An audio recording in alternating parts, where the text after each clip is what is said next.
Ho, ho, ho! The Bureau Boys is an improvised detective serial. Every Monday, the Bureau Boys solve crimes based on clues sent in by their Elvinformants. That's you! Go to thebureauboys.com to submit your clues, Elvinformant.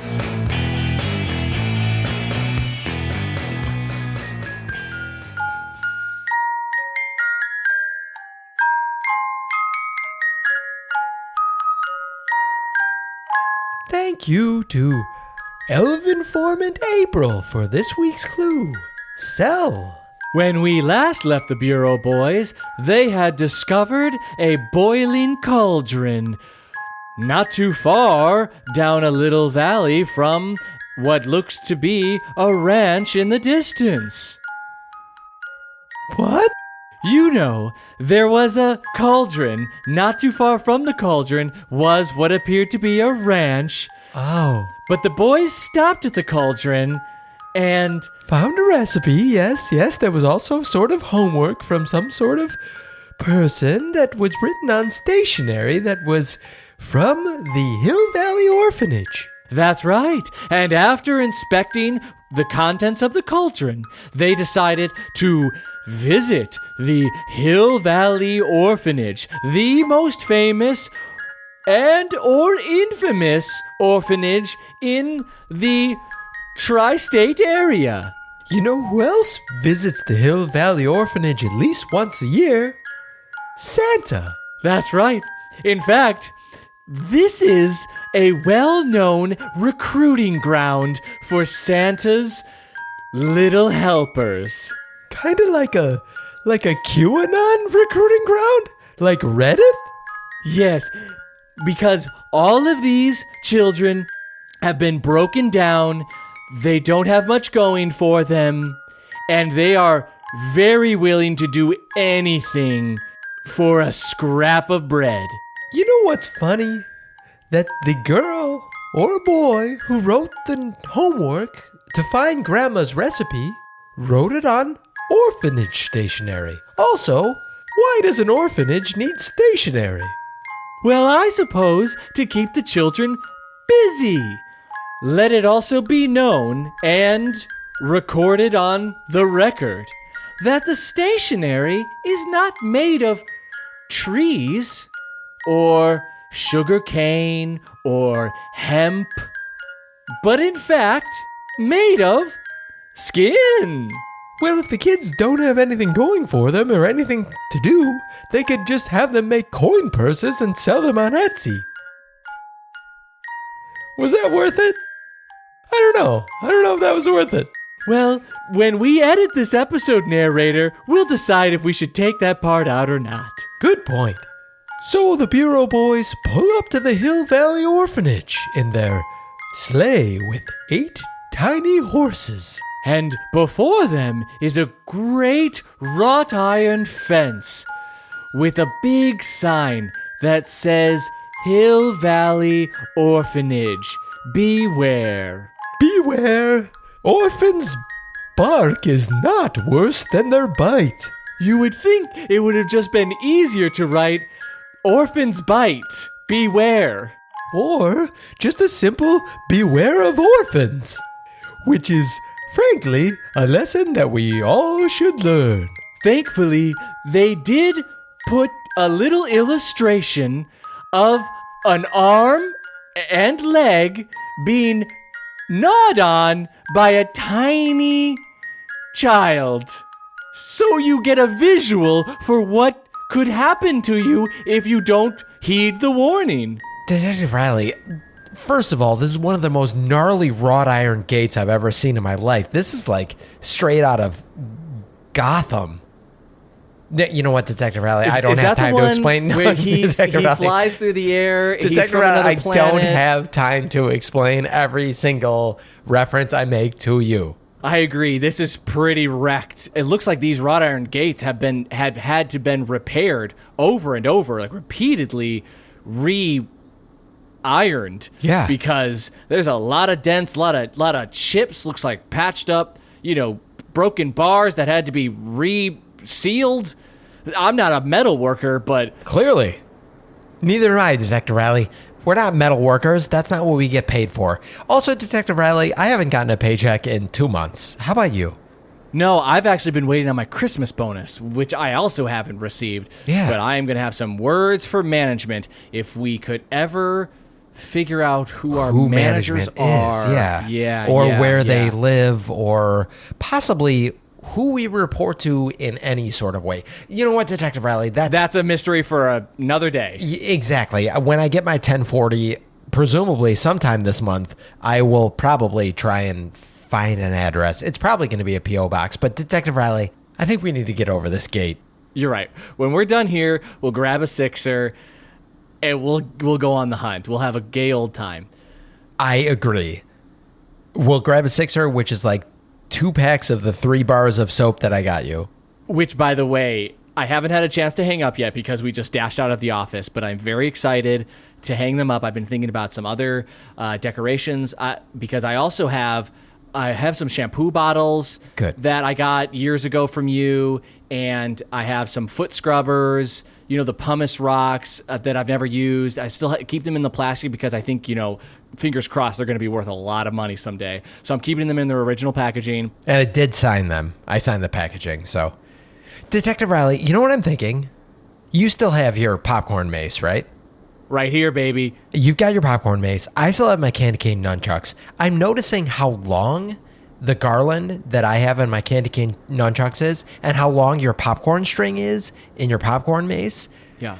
I think that both of them could reach over the top of this gate.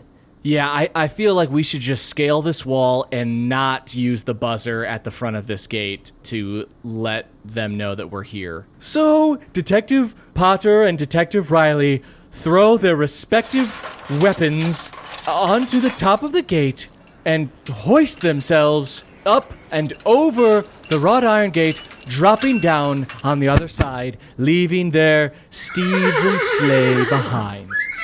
Also, leaving their popcorn mace and their candy cane nunchucks behind, for they got intertwined in the wrought iron, which had been repaired and resealed so many times. It had so many knobs and nooks and crannies that the Bureau boys lost their only weapons. Detective Riley, we lost our only weapons.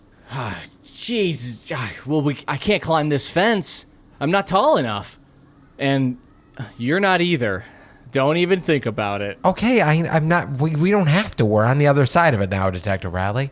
I know, but I really wanted to bring that mace in. Okay. It's fine. You know what? Mission accomplished. We got on the other side of the gate. We're in. Okay, now let's keep our wits about us because this is a pretty barren land. You would expect like some trees or like a play set, a jungle gym, something out here for the kids to do. Sand pit. There does seem to be a sand pit. The Bureau boys look over to the left of the orphanage and see a large sand pit. But what's strange about this sand pit is the sand isn't the usual beige that you see in a normal sand pit. It's red and green. Detective Potter, before we go up to the front door, we like to inspect the grounds. I love to. I want to take a quick jaunt over to that sand pit. Now let's be careful not to put our feet in the sand. Okay. Let's just get a closer look before going in, just to get a feel for this place. So the Bureau boys walk over to the sand pit, and Detective Potter and Riley immediately take off their shoes and socks. Well, let's say Detective Potter does, because Detective Riley never wears shoes and socks. All right, this is just too much fun. Come on, let's get in. The Bureau boys dance and prance around the sand, kicking up red and green in the spirit of the season. Detective Potter, the sand, it clumps so easily. It's not like any kind of sand, that just runs through your fingers. It's like there's something else like wet in here, and so it's clumping so easily. Do you think it's cat urine? Well, it kind of smells more like a cinnamon. Detective Riley, you're exactly right. It does smell like cinnamon. Detective Potter, takes a little bit of the red sand and tastes it. It is cinnamon, Detective Riley.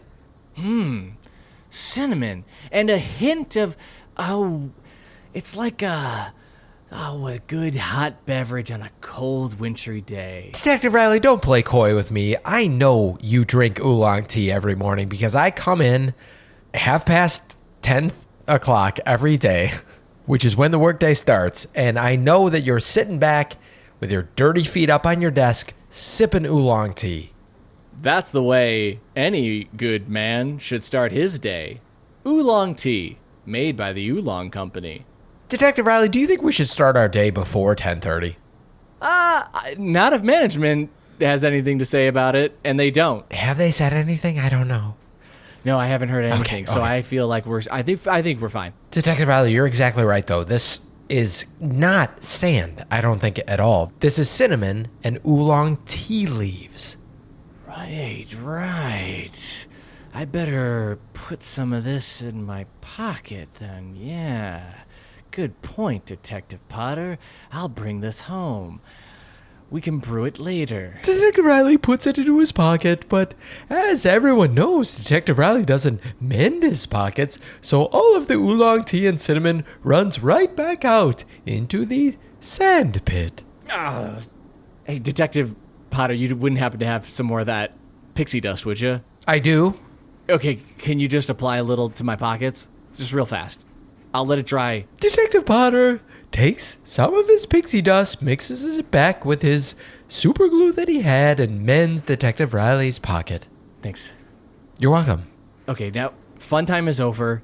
Agreed. And it doesn't look like there's much else out here. Detective Riley, as he says this, notices something over Detective Potter's shoulder. It's a sort of blinking light up on the second floor of the orphanage. There's a silhouette in the window. Detective Potter, What? you know... What? Morse, Detective Potter, look up there, the second window. Detective Potter cranes his neck behind him. God, why do you have to look so... you do all these exaggerated movements every time I tell you to look. Shh, I'm still turning my head. You know Morse code. What? I think you know Morse code, and I'm pretty sure that there's someone flashing lights at us. You're right. Up there in the window. Okay, Detective Riley. If I say these things out loud, will you remember them in your photographic audio memory? It's audiographic, and yes, I will. Okay. Dash, dot, dash. So, Detective Potter says a bunch of dashes and dots. You got it, Detective Riley? I don't know what it means. No, but do you have it? Do you have it? Okay. I got it. I need you to write it down on this piece of paper. Detective Potter hands Detective Riley a piece of paper where he jots down all of the things that he remembers from Detective Potter saying it.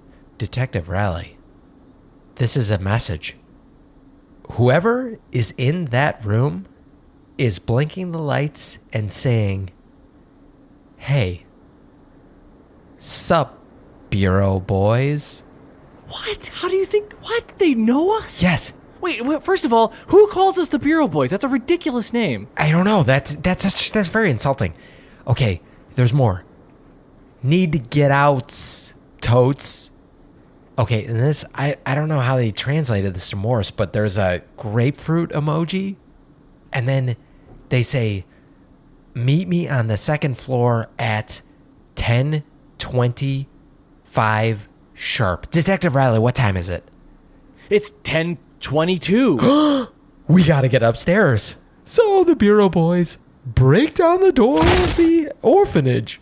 For no reason, it was unlocked. I mean, for God's sake. Right away, they encounter a couple of orderlies rushing at them. Of course, because there are no visitors allowed, this is way past visitor hours. Hey, get out of here. What the hell? Who are you guys? You guys gotta get out of here. This is no place for visitors. Visiting hours have been over for 19 years. That's right. When they had the last orphans that came up into here and they had to get rid of them, that was 19 years ago. And then they were like, hey, no more visitors up in here. Yeah, because Mrs. Santa Claus said no one can find out what's going on, in the orphanage. So you're not allowed. Do you ever feel like Mrs. Santa Claus shouldn't have taken his name? Because she was doing pretty good on her own, honestly. She's the one who founded this orphanage. Yeah, I absolutely. She built this thing from the ground up. She's got a string of orphanages. She's a very prolific entrepreneur, but, she was enamored with big old Santa's big old beard and big old fat belly. I don't get it. I don't see it. A big old dick. Yeah, it must be that big dick. Must be that big. He probably got a big dick. He's got that BDSE, that big dick Santa energy. You're right about that franchise. She started the Hill Valley Orphanage, and then she started the Hill Plateau Orphanage 2 towns over.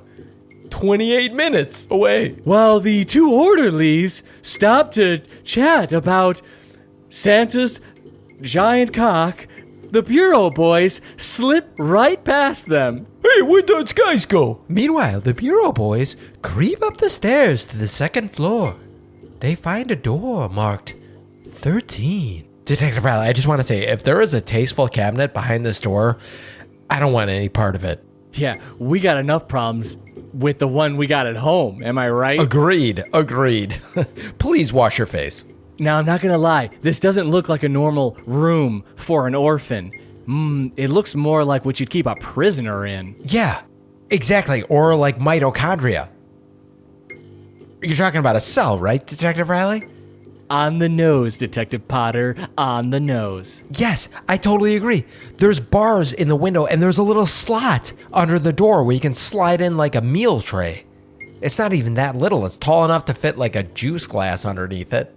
Look, the slot's open. There's a hand. Let's peek inside. Wait, you're right. Oh, I can't peek inside with the hand. No, don't poke your eyes out on that hand. That hand is hello. So the Bureau boys start beating on the door, calling inside. Making quite a ruckus, considering there's 2 orderlies downstairs.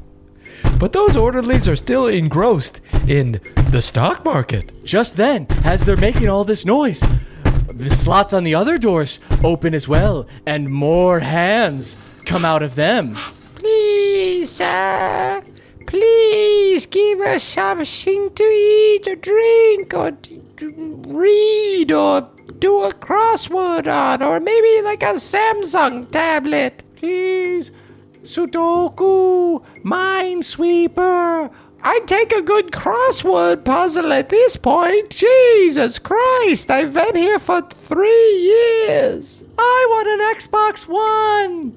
That's an old one. Why don't you want a Series X or a PS5? I prefer the generation behind the current one. Help me. That's like 2 generations behind, though, because there was the Xbox One X. You know what? I don't have time to explain to you. Detective Potter. Yeah, what? These kids need I don't even know what they are, but they need help. At this hand. You don't know what they are? What does that mean? Well, they don't sound like normal children. No. I don't know what kind of children you've been around, but I've been around plenty. We have to talk about that. We legit have to talk about that. So Detective Potter walks to one of the slits in the doors and peeks inside. Detective Riley, you're right. This child, this orphan, has elvish ears. Pointy and clean, very soft looking. Detective Riley, I know that sounded super sexual. Can you say it in a non-sexual way? I observe skin. I notice skin. I know, and that's not good for anyone, and definitely not for this restraining order. It's not about, oh my God, everyone just takes it out of context, okay? Yes, of course we do. Now, we gotta get in there and get this thing out. Hey, I'm not a thing. I'm just a little boy. You're the one that was shining the light on us down there. That's right. Did you get my message? Well, you told us to meet you at 10:25 sharp. Yeah, it's 10:26. So fuck you guys. No, I'm just kidding. I have no plans tonight. Okay, we're gonna get you out of there, little guy. So the Bureau boys, realizing that they don't have any tools to break down the door, resort to a last-ditch effort. Detective Riley remembers something Detective Potter was given at the very beginning of this case. Detective Potter, do you still have those riot shells that I gave you for Christmas? Yes, I don't know why I even bothered.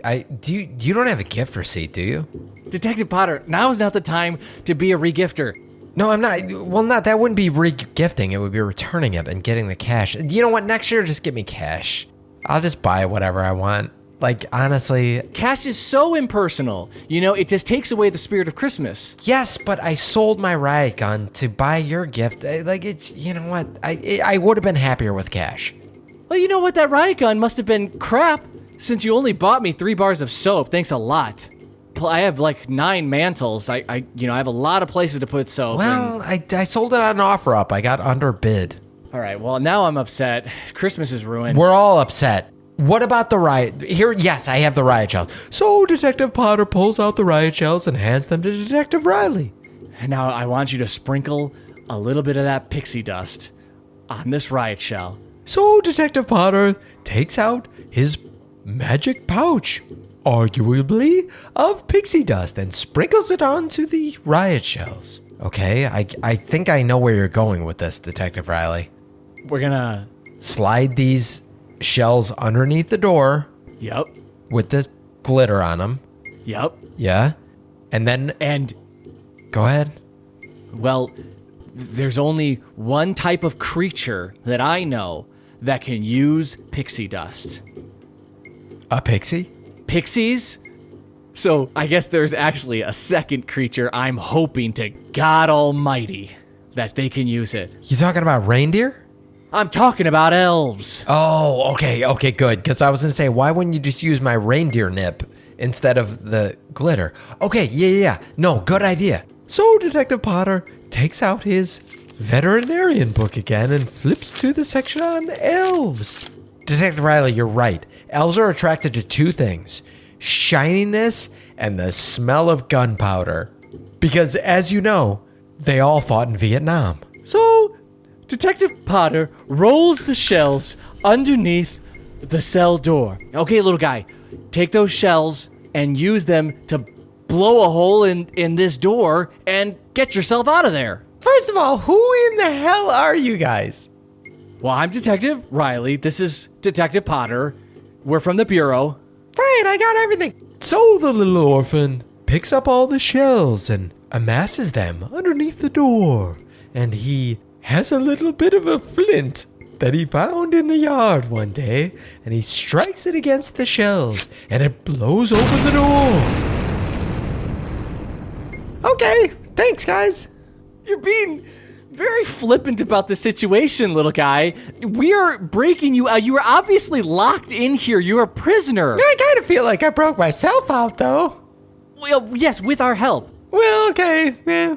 Detective Potter, this is why I rarely respect the people we interact with on these cases. I rarely respect anyone I start at a very low level of respect, and you have to earn your way up to being respected by me, Detective Riley, but I totally agree with you.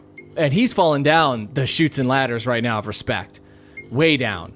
Yeah, all right, you little elf. We got to get you out of here. All right, yeah. I want to get out of here. That's why I sent the message. I've been transmitting this message for the last 4 years that I've been stuck in this, I don't know, cell. Okay, well, let's get out of here. Do you know a secret passageway? What a weird coincidence. I do. You see that hatch on the wall? Yeah, the one that looks like it leads to the laundry chute? Yeah. Okay. Well, listen. Here, Bureau boys. I'm sorry to call you that, but how do you know us? Everyone's been calling you that. We still get papers. Oh, right. We made the paper last time we crucified that gym teacher.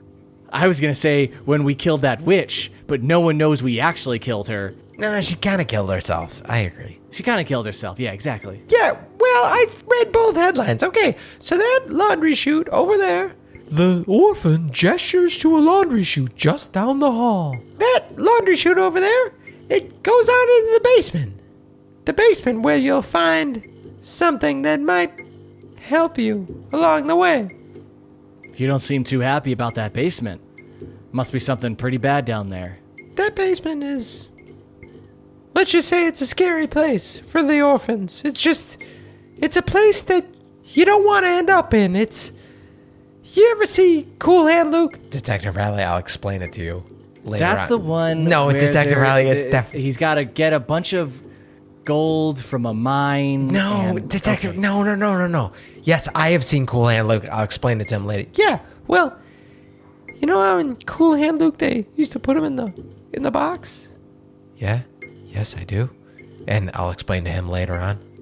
Well, you don't want to go into the basement because kids that go into the basement, sometimes you don't ever see them again. Okay, I'm going to interject here. Why are we going into the basement? This sounds like a trap. Because I think you'll know when you see it. So as the boys opened the hatch, a strong whiff of compost tea and Party? tea party, yes, emanates from deep below. The Bureau boys gaze down from the top of the hatch to the bottom of the hatch, kind of like the beginning of season 2 of Lost or the end of season 1 of Lost. I'll explain it to you later, narrator. When they're looking down into the hatch. Hey, you guys get back here! Hey, we're not done. You're not supposed to be here. As the orderlies run up the stairs, one of the stairs opens up and swallows them whole. Just let's get out of here.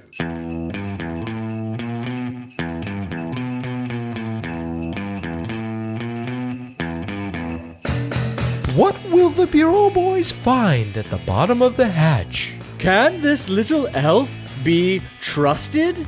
What secret things are happening in this orphanage? And what does Mr. and Mrs. Claus have to do with it? And why would you throw away your vote on the tea party? Find out next time on the next chapter of The Bureau Boys. If you enjoyed this episode, go to thebureauboys.com to subscribe, rate, and review The Bureau Boys. And tell all your friends about the Bureau Boys too. But don't tell the criminals, because the Bureau Boys are coming for them.